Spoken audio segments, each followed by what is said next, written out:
Hi everyone. Hi guys. Great to see you again. I don't think there's any point beating around the bush here. You know what's coming.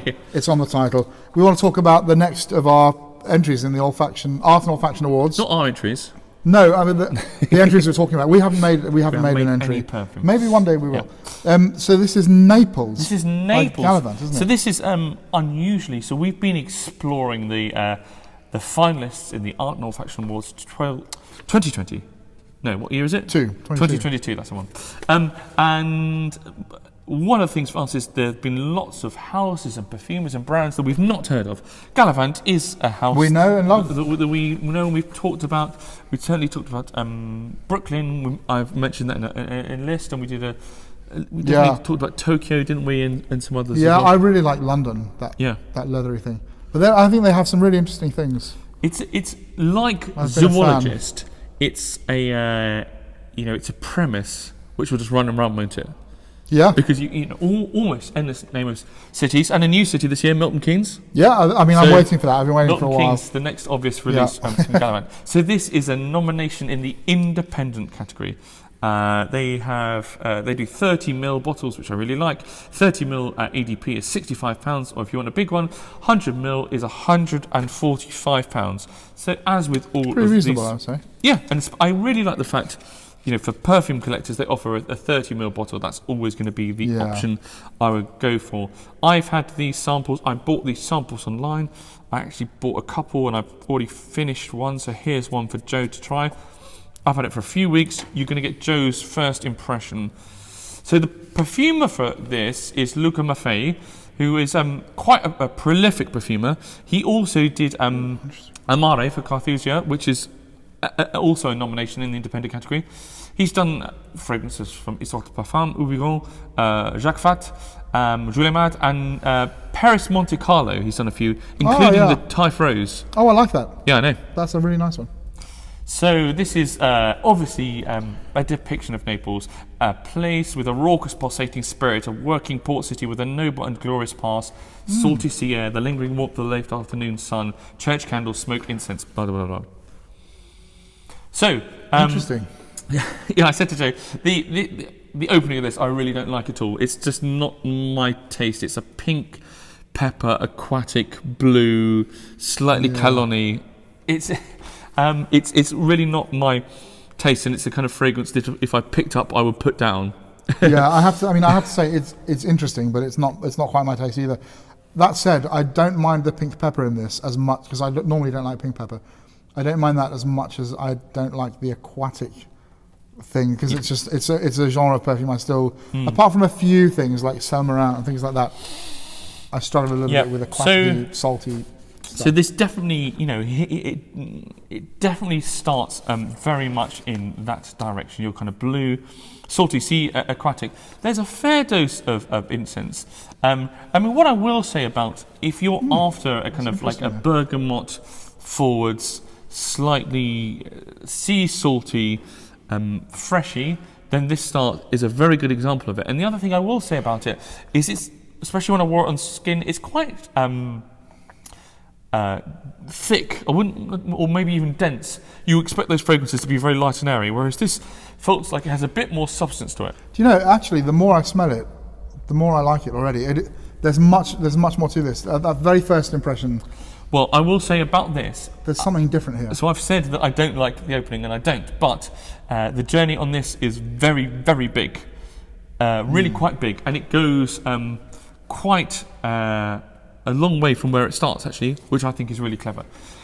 So you definitely start off on the seaside. Very much. With a cologne kind of feel, the sea salt air, which I know... A little sweetness from the pink pepper as well, which is kind of friendly. I don't know how far you're going to get here today, but it starts to go quite... That pink pepper leads you in a very, very incensey way.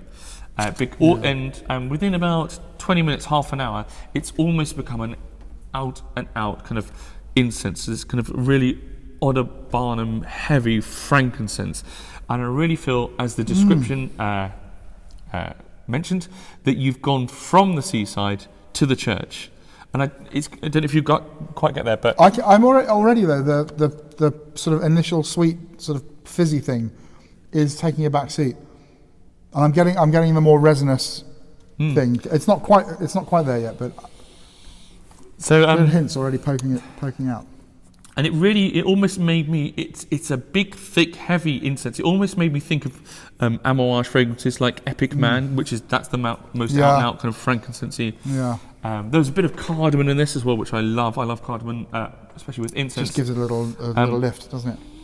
But in a way, I quite like the fact that this, the fragrance I smell after half an hour, I really liked. I like the fact that I've reached that point from somewhere I didn't enjoy. Because very often a perfume will start out that we don't like and just go south from there. Yeah. Very rarely, I can think of a few, but very rarely does something start out and I don't like it and then grow to like it. And I'm not talking about changing my mind about the opening, I'm just talking about the journey. Yeah. But I can imagine on this, even on card. And that's one of the nice things about doing this kind of more and more, looking at some of these finalists is that we're not just going for things which we like the notes list of, or you don't have a choice but to. And this is sort of it's shuffle, isn't it? Yeah, it's like Spotify shuffle. But shuffle. But then you need to play to the end of the song. You don't listen to the introduction and go rubbish. Yeah, absolutely. which if I was in a shop, I would have gone. This isn't for me. Yeah, this card would have been in the bin if I sprayed it just on first thing. I'm sorry to be mean. But not my thing. But now it's but this incense, this is only part of the way. It goes a lot further. So from the church, we then go to this kind of almost sexy night out. It starts to go to this quite patchouli heavy. It goes really patchouli with a really nice kind of ambered feel that feels rich and thick and quite sexy and quite evening-y. Yeah. I can imagine already. I can picture it. I mean, if I sort of close my nose off to what I smell already and just think sticky amber, I can already see it going. I can feel it. It's definitely like the and aniseed. I'm getting a little sort of aniseedy kick, like an amber aniseed. Quite possibly. Something. You are starting to get a bit of amber there already.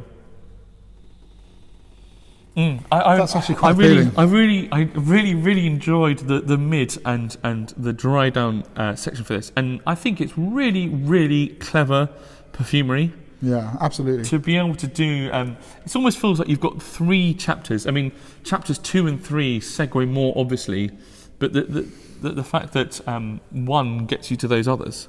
That's quite addictive. The more I come back, the more I'm liking that and wanting to explore. I'm getting more and more sticky amber with incense.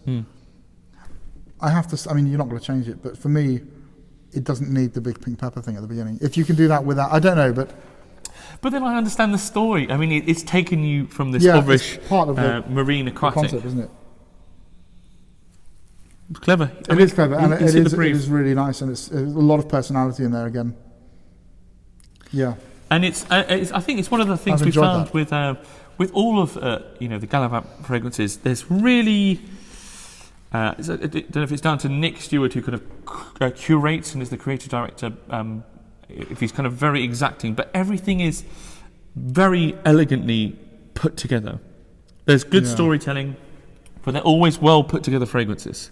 Yeah, I have to say I've not smelt a single thing from Gallivant that I haven't enjoyed and found compelling in some way or other. Yeah, and also, something that has had interest for me. But equally, I've not found one of fragrance and thought, I can see what they're going for, but it's not been done very well. They're always no. Even if we don't like the concept, or it's not to our tastes, I think so long as we can say that there's some quality going on there in terms of the thought process and the execution. Yeah. That's what counts. So everyone has different taste, of course, but there are objective things about perfume making that show you a skill and a talent, and this is it. This has it. I mean, I still, speaking subjectively, not objectively, I still wouldn't buy it because I don't like the opening, and it's really not to my taste at all. But I really, we never really claim to do objective reviews. We just talk about things we like on this channel. I would wear it, but I wouldn't buy it, if that makes any sense. If someone gave it to you as a present, I would definitely wear it, and I'd live with it. I'll get it to you for Christmas. Thanks, mate. But would I personally buy this? No, because again, that opening is not my taste. Although who knows? In a few years, we might love really salty, bracing, aquatic things.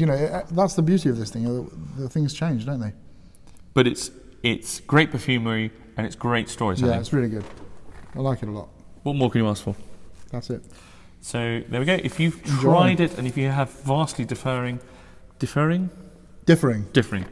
opinions to us, let us know. Yeah. But until next time, Bye. happy sniffing.